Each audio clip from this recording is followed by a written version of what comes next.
So how has canvassing been going? It's been going well. Yeah? Yeah. Do you enjoy doing that? I do actually.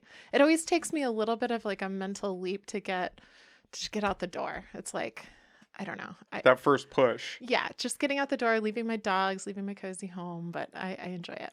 Yeah. What's the general sentiment out on the streets? Very positive. Well, that's a plus. I mean, it could be that I'm mostly targeting sounds bad, but I'm going to homes with likely supporters at this stage in the campaign, at least, because I'm really trying to get those votes at in the final hours. Just get everybody motivated. Yeah. Like, okay. Yeah, exactly. That ballot that's sitting on your table might want to start thinking about filling that out. Early on, I was reaching out to more people and just like a more diverse cross section of the community. But now I'm like my Natalie voters. I'm like, hey, don't forget to vote for me. Don't forget about me. I'm still here. Yeah, totally. Well, that's cool. And you get to talk to people and kind of see, okay, what's bothering you? Yeah. What is your biggest issue today? Absolutely. Yeah. What would you say is the biggest problem most people are concerned about now? I know we have a lot because there's COVID, there's inflation, but as far as your district, what's the big issue for everyone? I would say housing has been the top one. So yeah, that's a key across absolutely. Eureka, right? Yep. And it's like not just housing for low income folks, just housing across the board, middle incomes, high income earners, really housing across the board. Yeah. What is your plan to tackle that? Do you have an idea of where you would want to start? Yeah, well, I mean, we're lucky right now because the state has $100 billion surplus, which is pretty rare for and a pretty large amount. Yeah, it's an amount that's hard for me to fathom, but and really wants to sink a lot of funding into housing. So I think we need some public-private partnerships to really lead the way. And they passed some bill or something where now you can subdivide lots a little more easy, and you can build these duplexes on single family lots. Yeah, absolutely. I think that's a good step. Yeah, it'll be interesting to see where that goes. Definitely. Yeah, the land use and zoning changes seem to be really significant. And the county and the city of Eureka have both made a lot of those changes. But now one of the challenges for people to build those second units in their backyards, or, if you're subdividing and selling off a lot, that's one thing to someone who would like to build a home there. But if owners of single-family residences wanted to convert like a garage or add another unit, there's not a lot of financing available for those. So people really have to be able to take out a home equity loan or a second mortgage, and that's just not available to everyone. So I think we need a financing program that's actually like government subsidized financing. And when I say subsidized, I don't mean that government would sink a lot of money into it, but just having a low rate for loans would be really important to help it get off the ground, especially now with interest rates. Yes. They're getting a little hectic. They're going higher. Yes, yeah. I know. Totally. So because you were on the Eureka City Council for I still 2 am. terms. Yes. You still are. Yeah. You finish your last term, obviously, this year. Yes. What got you interested in politics? When I bought my first home in 2013, I started looking into who was representing me. I had paid some attention to the Eureka City Council for years, but I wouldn't say I was like watching every meeting or honed into every single decision. It was just really kind of hit and miss when I was interested in something. And I had always kind of thought, frankly, it seemed to be a lot of people who were retired. And I know it only pays $500 a month. So I thought, it might be interesting to me, but I never really thought I could do it seriously, partly because of money. But when I bought a home and, I started looking into who was representing me, I realized that, I thought there could be some more choice for voters. So mostly I wanted, the democratic process to be effective for people. I ran because the person that was in the seat was pretty openly denying climate change. And as a coastal city, I didn't think that was a great fit. And then, there was really only one person running. They had been appointed and they were running unopposed. So to me, that's just not democratic. So I wanted to make sure people had a choice. Yeah, having a choice, having a plethora of candidates, I think is always a good thing. Yeah. Because then you get a wide berth of, okay, where does everybody stand on these issues and who aligns most with what I want in our direction? I think that's important. And like in that race, we had two very different people with two really different directions. So I think it was really clear for people. There were only two candidates that first time. Then the second time I ran, there were three candidates. And then in this race now, there are three candidates. So people have lots to choose from. And climate change seems to be right up your alley with the work that you've done, obviously. And you seem pretty passionate about that wind farm that they're implementing. What is your stance on nuclear energy? Do you have a stance on that yet? Ooh, nobody's asked me that. I understand that it can be clean if managed well, but I'm too concerned about nuclear energy proliferation here in our region, in part because we're on a triple junction. We're so close to these fault lines, and I just think there's too much risk of tsunami and earthquake and other natural disasters in our region. So I'm not sure where it really is a good fit. I think it's just too hazardous potentially. And we've seen with, Chernobyl and what happened in Japan, just some ongoing concerns that I think outweigh the benefits. Because that is really almost the best source of energy, right? In theory, if we could make it so that, these meltdowns don't ever happen, it seems like that would be the best way to go. I mean, it would be amazing if we could make it perfectly safe 100% of the time. And I think that's just, we're not there yet with the technology. I'm a Trekkie. I love Star Trek. So, if we could get to that level with our reactors, that would be great. Yeah. But they're always having meltdowns on the Enterprise. So I don't know. Yeah, I don't know if that's the best example, right? They always seem to have something going wrong. They do.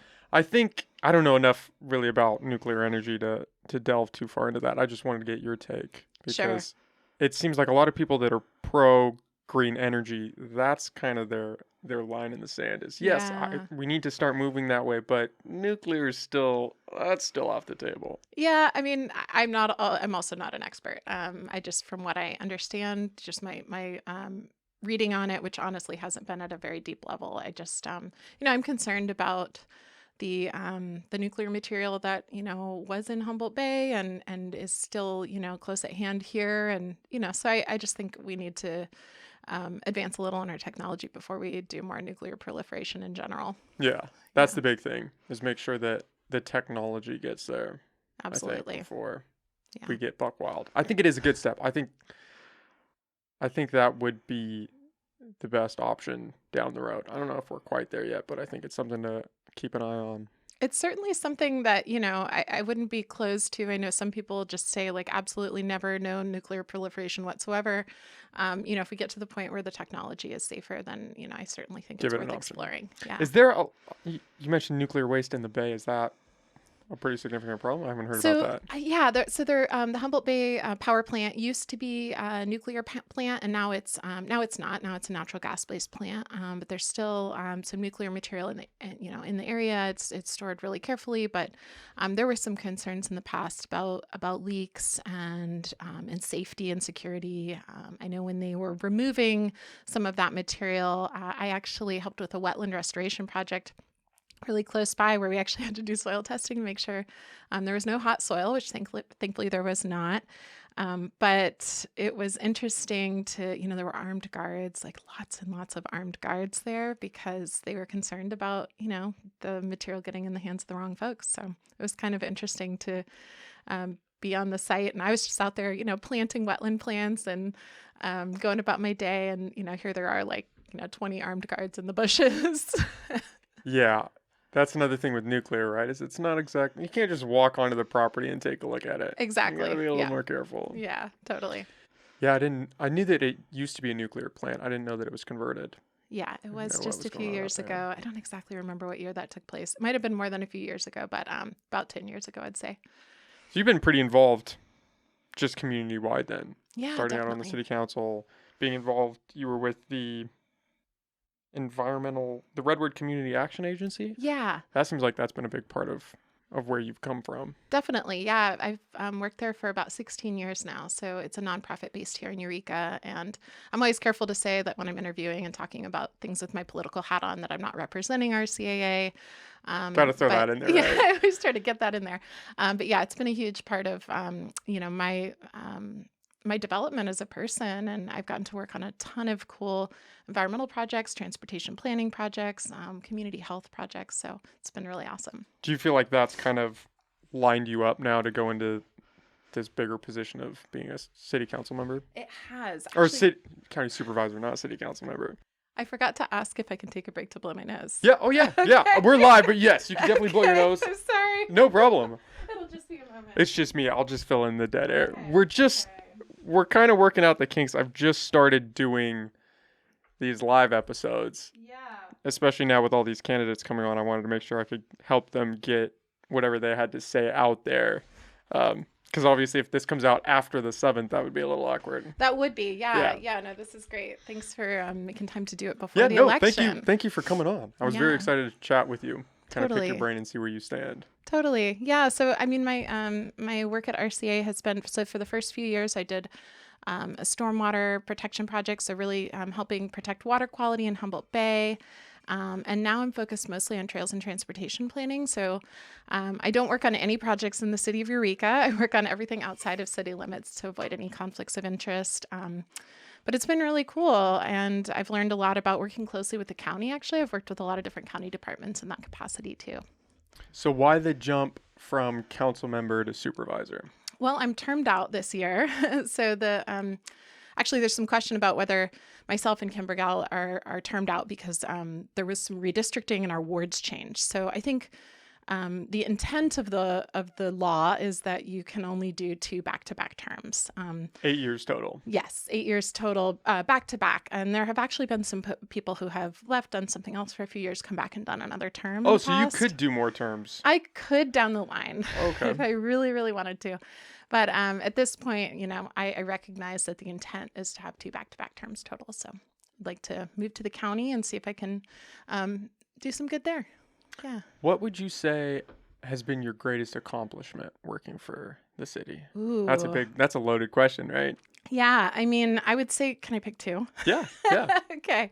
There've been a lot, but I would say that the most, I think, well-known accomplishment of the city council during my time has been the return of Tuluwat to the Wiyot tribe, which happened a few years ago. And that was really something that both myself and Councilmember Burgell worked really hard on in different ways and kind of through our networks. And so that was a huge honor. And people from all over the world have actually asked us for input about how we did that and what the process looked like. And then one of the other big changes that is in the what I call the boring but important category is the update of our city general plan and then our zoning code, because that's going to really shape what the community looks like in the future. And I think we're not yet seeing all the impacts of that, but we will over the coming years where, people can now subdivide their properties or build more housing or have neighborhood markets, things like that. So it's a lot more flexible and modern updated zoning code. So I'm excited about that. Are you at all worried about stepping into this supervisor position with the current state of the county where you have the auditor controller situation, you have the county budget, which is a problem. You have all these issues that are kind of hitting their peak right now and you're going to be walking in, hitting the ground running. I can imagine that would be a little alarming, at least from an outside perspective. I would be kind of shitting my pants a little bit. Yeah, I could see that. It's a little unnerving. Honestly, it's a tough time to be jumping in, but I think somebody, has to do it who has a lot of passion for the community. And I also have a really, policy-minded approach to things. And I like to think I'm very strategic and thoughtful about my decisions. So I think it's important to have somebody good in there, even when times get tough. And I know times are pretty tough right now. I mean, we've been through a global pandemic. We have, we're short-staffed in every, government agency. Pretty much they're all short-staffed. So crazy, right? I know it's a wild time. So, I mean, unemployment is at all-time lows. We have a serious housing shortage. There are budget concerns. So there's a lot going on. But I'm not going to say I have the solution right now for every single issue, but I think I have an approach that'll be really effective. I think that's the honest answer, right? Yeah. If you're sitting there saying, I've got this answer, I've got this answer, this is how we're going to do it, I'd be like, okay, but Yeah. how does that actually pan out when the rubber meets the road? Absolutely. And I really don't have all the answers. I do think I have a good head on my shoulders, and I like working closely with staff to solve problems and community residents to solve problems. So part of it is just thinking, if you're creative minded and have some internal fortitude and are willing to, sit down with everyone and say, like, how can we make this better? What steps can we take? I think that's what it takes to be an elected official. Talk to me about the Coast Guard. Oh, yeah. I want to hear about that. I love talking about the Coast Guard. When I read that you're a reserve officer, right? I When I am, read that, yes. I was like, okay, we're definitely going to touch on that. Okay. What was the motive to enlist? Which was back in 2012? Yes, Okay. absolutely. Yeah. So I enlisted in 2012. I did apply to officer candidate school to be an active duty coastie. And some of that was just what was going on in my life at the time. I was ready to make some big changes. And I didn't get picked up the first time to be an officer. So I enlisted as an enlisted member, and I became a marine science technician. And a big part of that was wanting to serve my community here at home, right here on Humboldt Bay. At the time, I was willing to move and to be sent anywhere to do whatever mission the Coast Guard had in store for me. But when that didn't pan out, I just decided I would serve here at home. And marine science technicians do water quality protection and enforce federal regulations. And so I learned a ton through that. And I also got a lot of leadership training that was sort of a different type of leadership than I experienced in Humboldt, which is, I would say, like, learning about leadership in Humboldt is a lot more collaborative, and learning about leadership in the Coast Guard is a lot more hierarchical. So it's like, how do you influence other people to achieve a goal? How do you work within this hierarchical system? And then last year, I went to officer candidate school finally and became an officer. So now I'm actually not stationed in Humboldt. That's the downside. I'm stationed in Novato. So I go down once a month to Novato to serve. Well, congratulations on that. That's Thank huge. you. Yeah, it was really awesome. Yeah, I think I'm a big fan of just the military in general and that line of service. And I think part of me believes that in order to serve in the public field, you should almost have to go through some sort of military career just to kind of get your feet wet. Absolutely. And then the people know, okay, there's a better chance you're not in politics for the money, right? Because you've already done some self-service, and then you come out and say, okay, I think I can do something. Absolutely. Yeah, I concur. It's always, I actually feel like all of our presidents should have to serve in the military. Seems like it'd be a good litmus test, right? Yeah, or some form of national service that's really kind of part of an organization that isn't just about you as an individual and your own, kind of goals and aspirations and profits. It's really nice to see that in others. And I'm certainly the only candidate in this race who has military service under their belt. So, but I think it's important, and it demonstrates a lot about character. And it's, going through boot camp is something that, unless someone's experienced it, it's like really that it kind of breaks you down and builds you back up and again in a way that's hard to explain to folks. But I'm glad you appreciate it. Yeah, I think more people should, just because it is very important. Yeah. I think that is an aspect of society that a lot of people kind of just brush to the side in some regards. We're all thankful that people do sign up, and then that never really translates to anything, Yeah. Well, and I think there are other avenues too to demonstrate, commitment to community. Yeah, you could do public service. You could they have those volunteer programs where you go to another country and help build. You could be a part of the Job Corps. You could do other things. Yeah. I think it's just that public service that matters before you start, because supervisors make $95,000.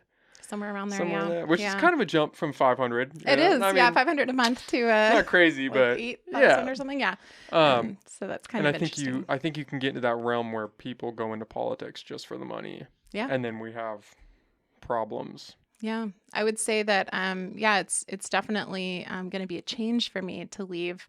I actually have 4 jobs and and a lot of, volunteer service commitments. So it's going to be a change to go from that to, one primary position. Are you going to be dropping all those other positions? Or are you going to I won't. If I'm elected, I wouldn't stay at Redwood Community Action Agency. And I also teach at Cal Poly Humboldt. So I would not be able to continue teaching either. So we'll see. Yeah. I love all those hats that I wear in the community, and it's really fun to just fill all those roles. But I definitely would be setting those aside so that I can focus exclusively on representing District 4.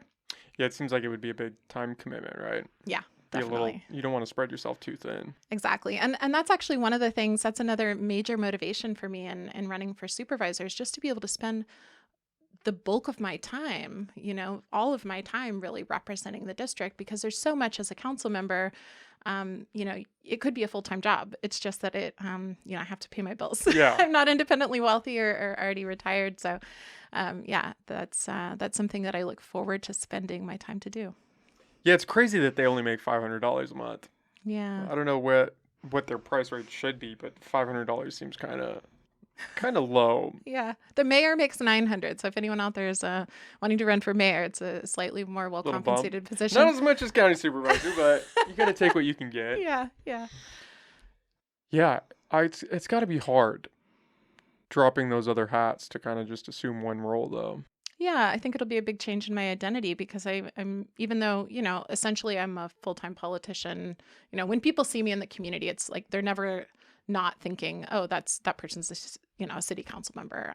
Not that everybody recognizes me, but you know what I mean.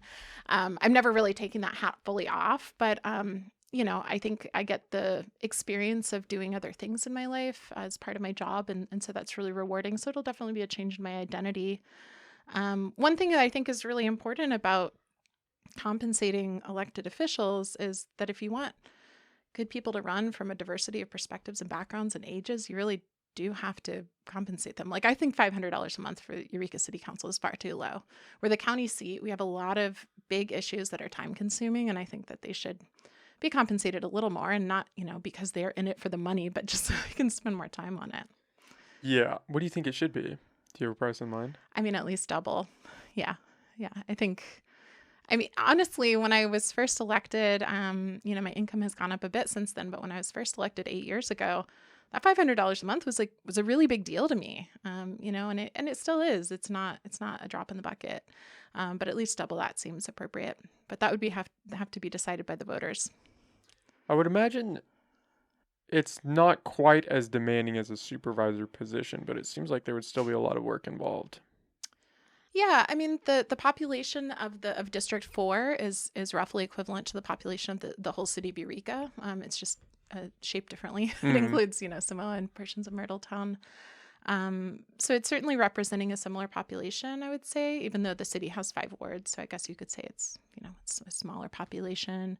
But, I think many of the issues are similar. It's just everything's kind of scaled up on the county level. Like, the budget is significantly larger and the number of employees and, a lot of the contract negotiations are more complex, things like that. What would you, if you had to guess how much time you spent in that role when you were a council member of like your total day, what would you say it was? 30%, 50%? It varies so wildly. Yeah, I would say, honestly, an hour to 2 most days. And then when we have a council meeting, it's like 8 hours. Yeah, all day. and a lot of the preparation before, so a lot of times it's like weekend preparation for a Tuesday council meeting, because we'll get the agenda usually on a Thursday. Then you have Friday to kind of make some calls or meet with people about items that are on the agenda. And then, the weekend to really read the whole packet, because it's a ton of information. Sometimes there's reports that are really thick. And I'm not going to lie, it's not always possible to read every single thing in great detail, but you really want to be familiar with what you're voting on. And then another work day before the council meeting. So it's really, I would say that those weeks are a lot more jam-packed. Yeah. So an average, it's hard to say. People ask that a lot, and I should actually tally it for the rest of this year. It's hard to gauge how much work you put to something, right? Yeah. Especially if you're like me, if you wear a lot of hats, you're like, sometimes it's not helpful to really tally how much time you spend, because it's exhausting to think about. So I just compartmentalize my jobs. And you were a lecturer, environmental science and management? Yes. Yeah. Cal Poly on that? Yeah. So I still teach a class every semester in environmental conflict resolution.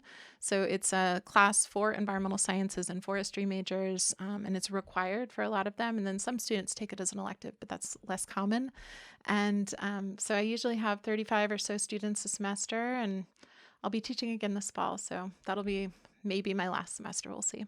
Is that a 3-4 credit course? It's a 3.3 teaching units for me. For students, I think it's 3. So they give me a little extra for preparation time. And then I'm also a graduate student Yeah, I right was just now. going to ask you about that. I'm a graduate student in the same department. And so I am currently working on that, and I'll be taking classes this semester too. And I think I'll be done with the bulk of my coursework this fall. And I timed it that way, hoping that I would be done with almost all of it before having to take office. So How many more semesters do you think you have before that's done? So I'll probably be working on my thesis, research this summer and fall, and hopefully just a little bit in 2023. Yeah. Yeah, that lines out pretty well, right? Yeah, I think so. I wish I'd started a semester or two earlier. It would have been nice, during the pandemic when people were home a lot, to be taking classes online, but I didn't quite jump on that ball fast enough. So here I am. Yeah.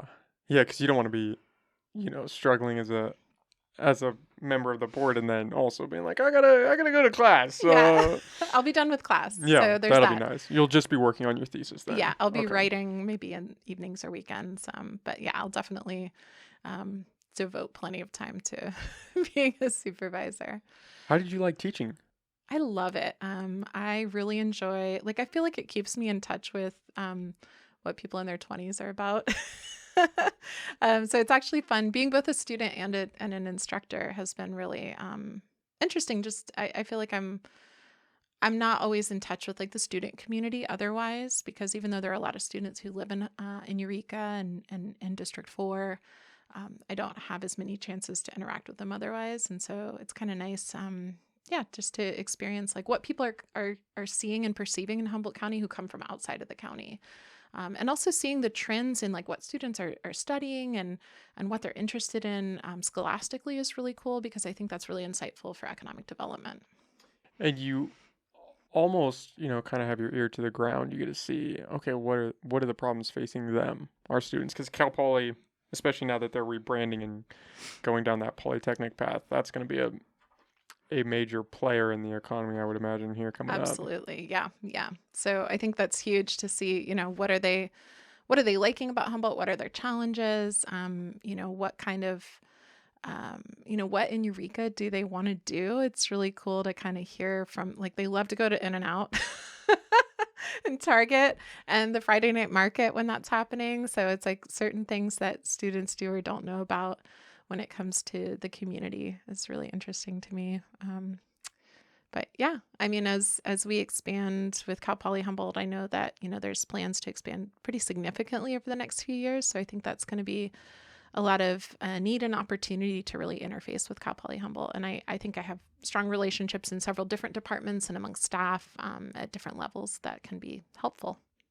And that ties back into the housing problem, right? Yes. Which is huge for HSU, but I don't know if Cal Poly's done anything yet to address that, but that was a pretty significant problem. I watched some short documentary they put out online about all the kids just living out of their cars, and it was pretty shocking. Yeah, I've had several students who have said that they were essentially homeless, crashing with different people or staying in their cars. So there are significant plans to build more housing on campus as well as off campus. So the city of Eureka is looking to partner with Cal Poly Humboldt to expand housing opportunities, but also research facilities. So there's a lot of change, I think, coming to our community with that designation change. I think that'll be good. Yeah, absolutely. It seems like some of it is choice. Some of the kids don't want to spend the money on renting a place, and they'd rather just save it. But it seems like some of it is also not a choice, and they just can't afford it. Yeah, I mean, so just like folks who are struggling with housing who aren't students, I think there's just so many different personal circumstances and financial reasons and cultural reasons why they do or don't find housing and, or avail themselves of resources in the community. There might be shelter space, for example, but if people don't feel comfortable there or don't feel like that, they're familiar or interested in that particular offering, they just won't use it. So, yeah. I don't know how big of an issue homeless is in the 4th Ward, but in Eureka, in the outer area, it's pretty significant issue. Do you have a take on that? Yeah, I would say it's very significant. I mean, so the 4th Ward includes the Samoa Peninsula, south of the bridge. So Samoa and Fairhaven, and the North Jetty area. And, I know there's ongoing challenges with folks camping, in the dunes and on the peninsula. So that's a need to address. And throughout Eureka, so the fourth ward includes, most of Eureka north of Henderson Center, and then a little bump out down towards like the old Jacob School site, and then, portions of Myrtletown. So I think when it comes to Myrtletown, I don't know, you live here, you might have a better sense of what it's like after hours at night. I spend a lot of time in Myrtletown during the day, so I don't see as much of the impact of homelessness in Myrtletown particularly. But what's it like at night? I think it's gotten pretty bad everywhere. Yeah. I think it's gotten pretty bad everywhere. Yeah. It seems like, especially after COVID, it took a more dramatic turn and started climbing. You see a Agreed. lot more activity, and I don't know if it's just exacerbated now because the warmer weather's coming, and so they're kind of coming out a little bit more from the shelters and or just coming to the area more. But it's not great. Yeah. And not great in the sense that a lot of it seems like it stems from mental health and drug use, especially over here at least. Yeah. You see a lot of people kind of struggling walking around the street. Yep, definitely. I agree. And it's it's a problem all over the region, not to pass the buck at all, but just to say, like, when I go down to Novato monthly, for example, it's if you go down to LA especially, we're a drop in the bucket compared to that. San Francisco, LA, even the smaller communities, but even like, Marin County is pretty fancy.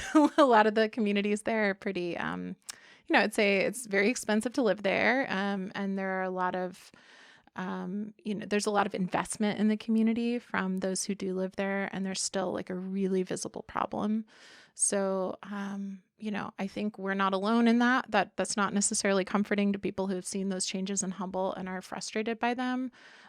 But we need to take a multi-pronged approach and collaborate with cities who have done things that are new or different from us. I think there are some communities who have built more permanent supportive housing, for example, for people who have severe behavioral health needs, and and potentially that overlaps with substance use. So we definitely need to see more of that constructed in our community. Is that kind of the direction that you're leaning, is just more providing more housing?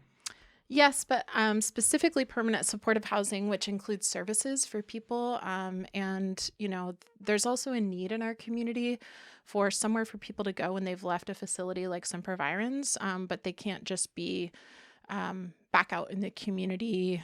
Like a halfway house? Something in the middle. Yeah, not necessarily. I mean, I think halfway house has a connotation. Yeah, not a good one. Yeah.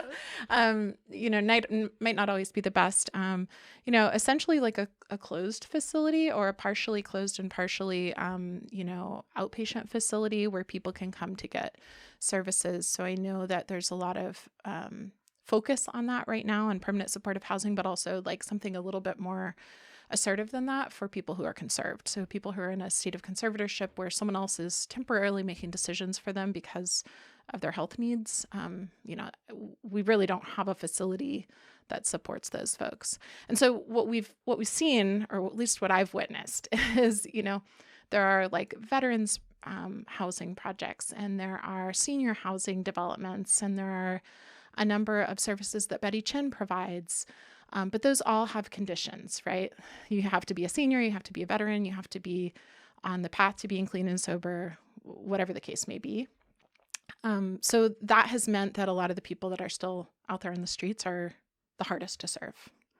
So that's what I see. I don't know about what you observe, but it seems like it's getting worse because a lot of the people who are easiest to serve are getting into housing. Mm-hmm. So the people that are left on the street are like the ones that are the hardest to deal with, I would say, as a community.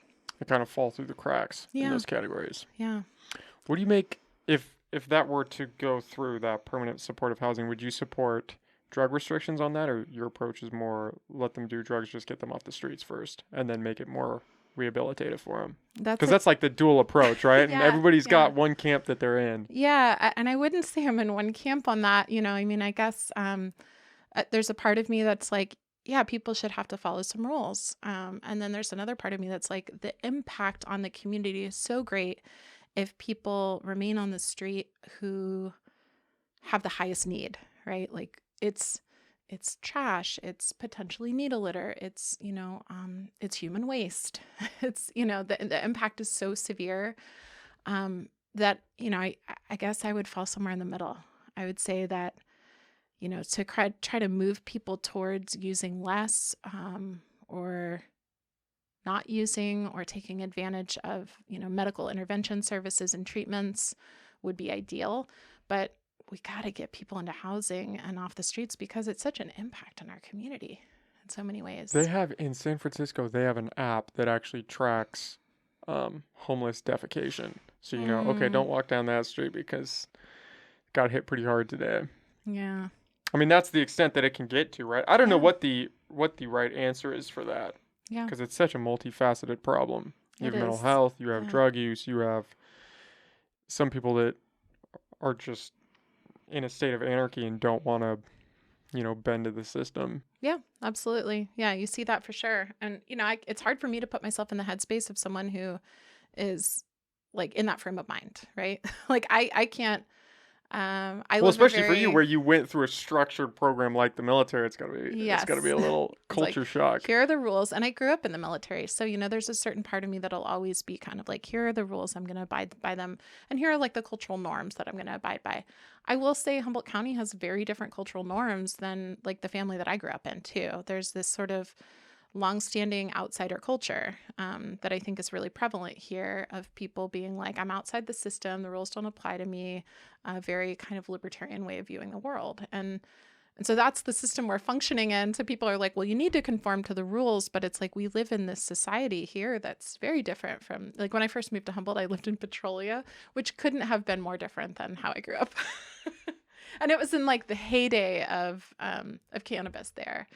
So it was like super rural, everybody has this kind of code where they look out for each other, but it's very different than the code that I grew up with. You grew up in Florida? Yeah. Okay. Yeah, I was born in Miami, so to an Air Force family. And so we mostly lived in Florida, close to Air Force bases. And then you went to school in Gainesville, and that's where you got your BA in poli-sci. Yes, exactly. So I went to school at the University of Florida, and yeah, it was. Was that intentional? Were you thinking, oh, maybe I could go into politics with this degree, or you were just? I wasn't. I studied international relations and then moved to political science. And I went to school really young, so I don't think I started at 17, and I was like, I don't know what I want to do.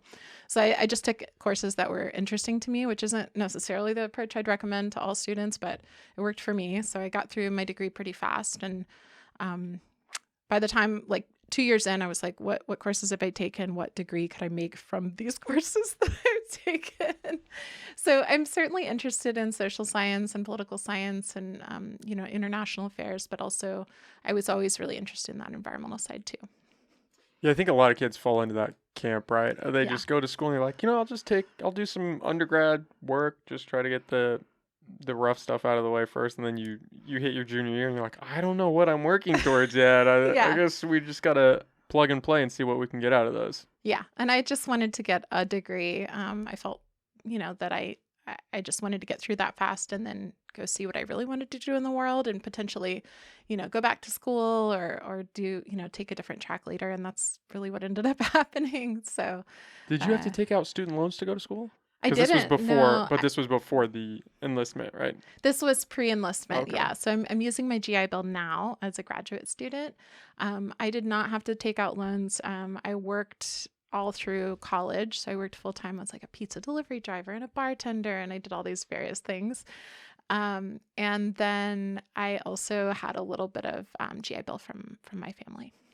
What do you make of the whole student loan debate? As someone that has gone through and now earned the GI Bill, how do you fall on that topic? I would love it if we could find a way to finance school for people, especially through their AA or AS degree, that first 2 years. I think that would be really beneficial. People would have the choice between training in the trades and, training in a more traditional kind of path to get a university degree. So a wide variety of options for folks. I wouldn't feel in any way, this is part of just like my way of looking at the world.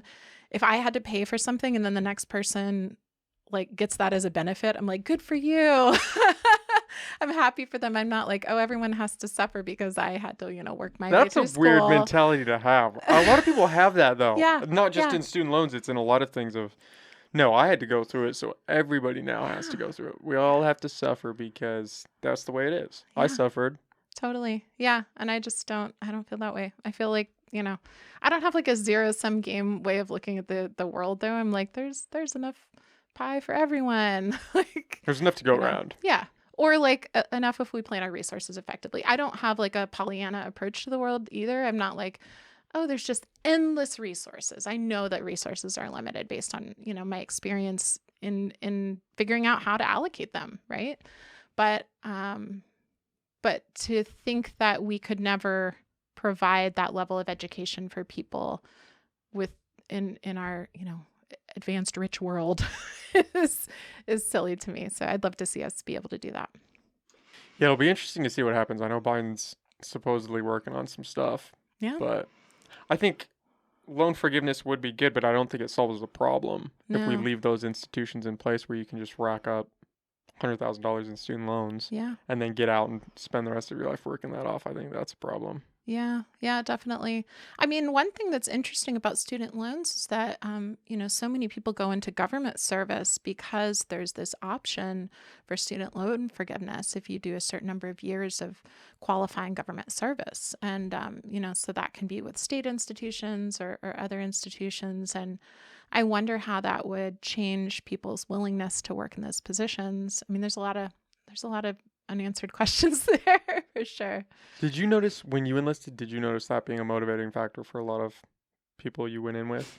Was that school aspect? I don't know the background of going into the reserve versus going directly into the military. I don't know if there's a difference between the benefits that you get or anything. Definitely, yeah. So I've done about a cumulative 1.5 years of active duty service. I was activated for a year during COVID, and then between training and other like short-term activations, I've had about a year and a half of qualifying service. So I've earned like 60% of the GI Bill. I don't have 100% GI Bill because I've never been active duty. So there is a difference in that benefit for folks, but I think a lot of the reservists really did it because they love their community. Like the pay is fine, the pay is good, and the benefits are nice to opt into.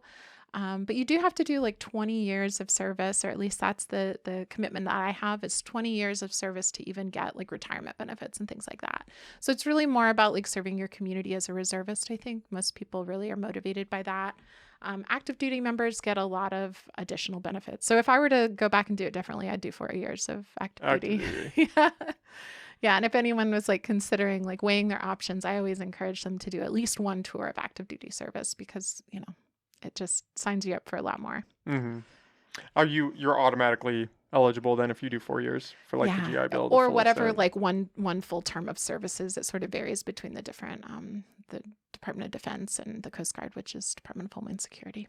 Are the contracts the same for when you enlist as a reserve? Ooh, I don't.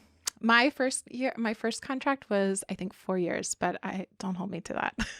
How much time left do you have on your contract now? Let's see. So I'm going on 10 years now. So I've got a full another 10 years. So I hope to make it to that upper echelon. Oh, you're going to do the full 20? Oh, yeah, oh, definitely. Wow, okay. I'm planning to do 20 years. Yeah. So I'll continue to be a reservist as a supervisor. How does that work if you get called into service? So the maximum service I would probably be called up for, and I would say never. It's possible that something different could happen.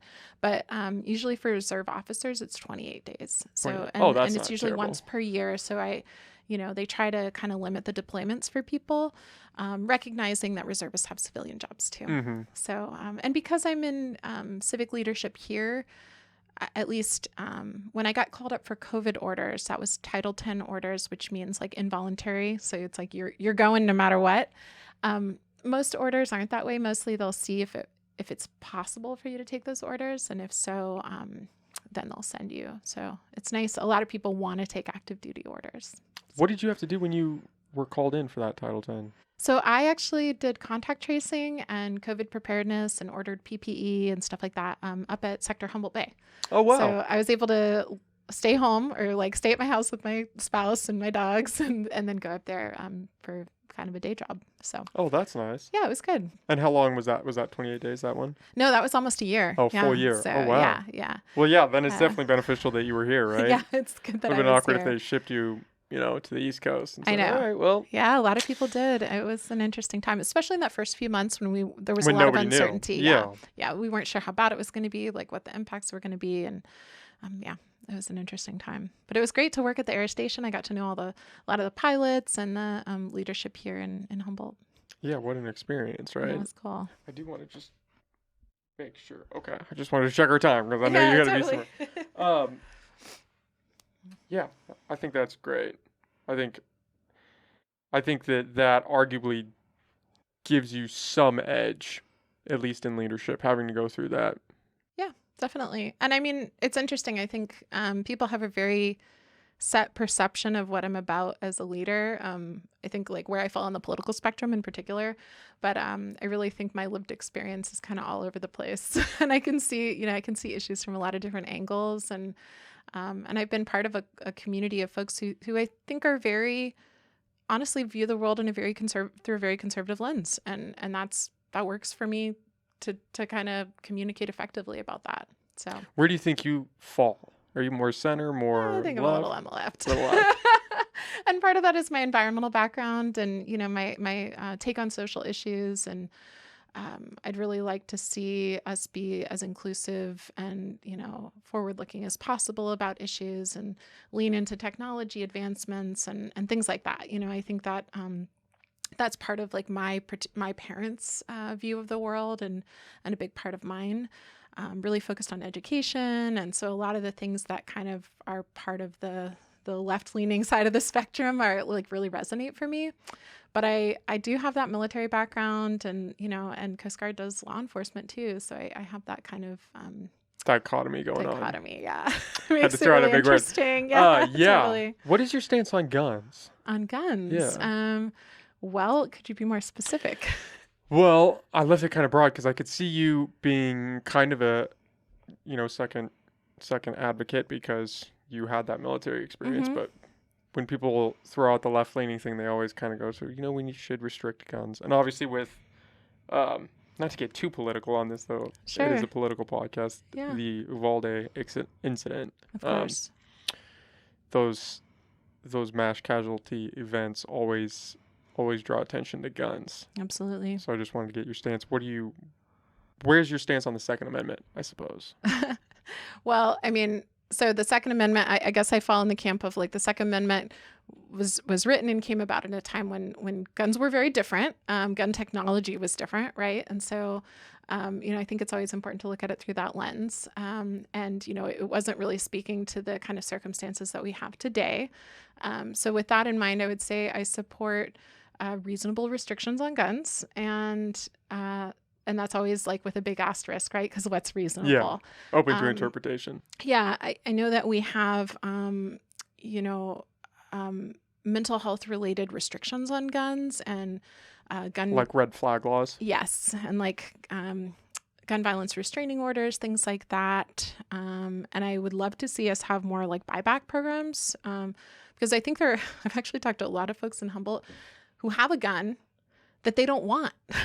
And they like somehow ended up with it, or they don't want to admit how they ended up with it, where, I think there's a lot of, we've talked about that sort of like the outlaw vibe of Humboldt. There are a lot of people who would like to surrender a gun and don't necessarily feel like they have the clearest path to do that. So I'd like to see us do like buybacks and, no questions asked returns for guns to get some off the streets. I do know that we have a pretty significant issue with, with felons having guns in Humboldt. So, certainly more enforcement of that is important. Do you think that's in relation to the drugs? I in think the it area? is. Yeah. That and, just it being kind of, I think we have a reputation as a place where people can go to escape the quote real world or the rest of the world, behind the redwood curtain. And I think people come here who are often running away or escaping something. So Well, the Emerald Triangle branding is pretty enticing for It's for a lot of the powerful. wrong elements. Yeah. Absolutely. And I think there's that reputation too that you can come here and get rich in the cannabis sector, which is increasingly less true, but it's having a more dangerous element now. Do you think there should be restrictions in place for certain types of firearms?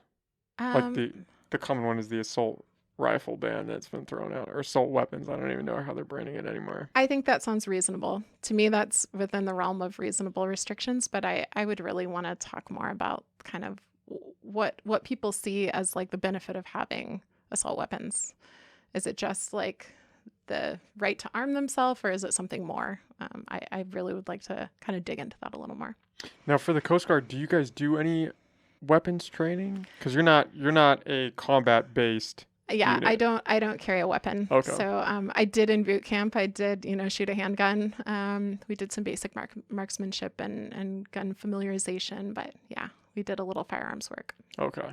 I didn't know how that worked out with the Coast Guard. Yeah, You I guys mean, so there are like boarding officers and people who have a more law enforcement related job, and they certainly carry guns. But Okay. yeah, I haven't. Okay.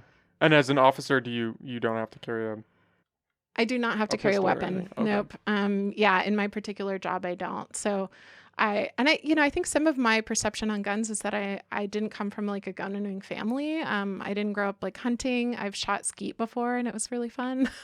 So to me, like shooting a gun has only exclusively been like marksmanship and for like recreational purposes. So I think, part of my perception is just that like I'm not that familiar with them, and I don't personally see the need to have one because I didn't grow up in a family who was like, "Yep, you gotta have guns." Mm-hmm. So I fully admit that like my view of things is probably really skewed by that. Well, I think that's a very honest answer, right?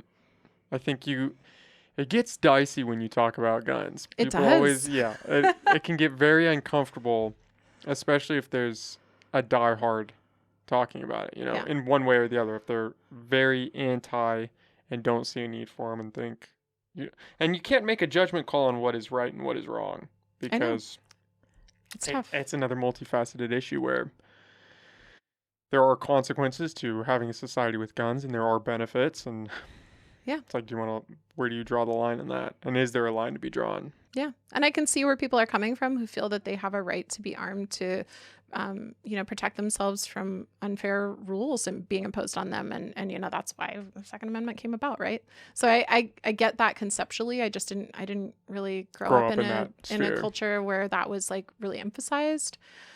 So I will admit that I lean into the more peace approach and like, how can we bring people together to like collaborate on issues without necessarily feeling that that's what we have to turn to protect ourselves from each other. Because really we're talking about like residents protecting themselves from their government, and like how can we not have that division that's most important to me. So whether Yeah. people have guns or not, I mean, I know it's their right, and I certainly would lean into approaches that encourage people to surrender weapons that they don't want.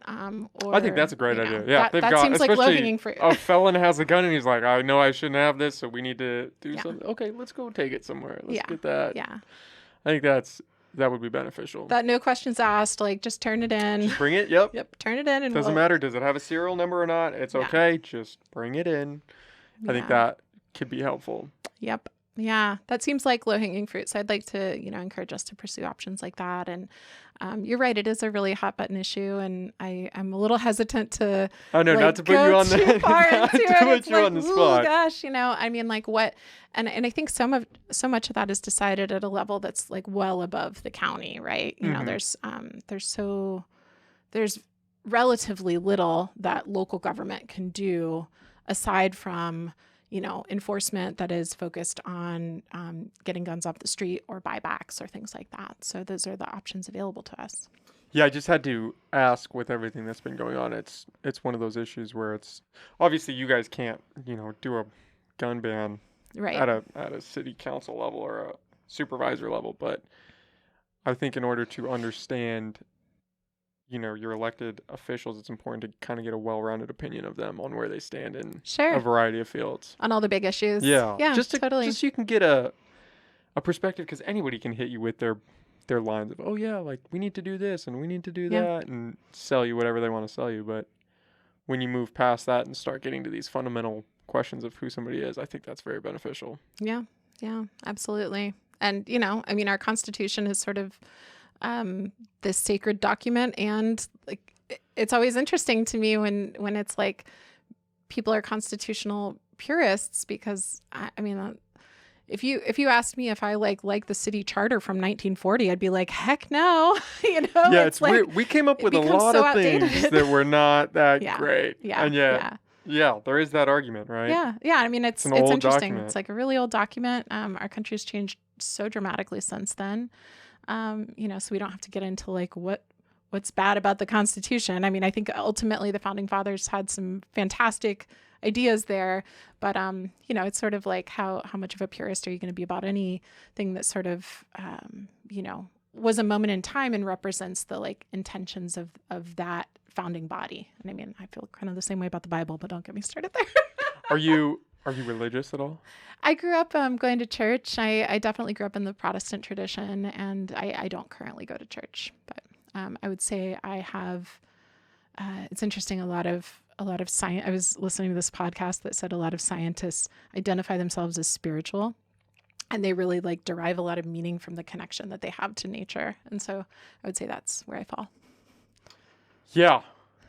I think that's valid. I think as you can find connection to anything. I don't think you need to go to a church to be connected with God. I think you can, or to even be connected with a God. You can just enjoy your life and be connected to your friends and your family. I think that's important. I think it's all about having people that you care about. Yeah, and I heard Jared Huffman, Congressman Huffman, identify himself as a humanist, and I read up on that, and I was like, that's a really cool approach, because it's about like doing good by your fellow person and being connected to others, and you know, like making decisions that are centered around doing the best, you know, the greatest good for the greatest number, essentially. I could get behind that. Yeah, me too. Okay, well, Natalie, thank you. I had a great time talking with you. I really enjoyed that. Thank Do you, you Nick. have any last issues you want to plug, or plug where people can find your webpage, your stuff? Sure. Yeah. People can go to arroyoforsupervisor.com. So ARROYO for supervisor.com. Okay. All right. Well, thank you, Natalie. I really Thanks, enjoyed Nick. that. Yeah. Thanks, guys.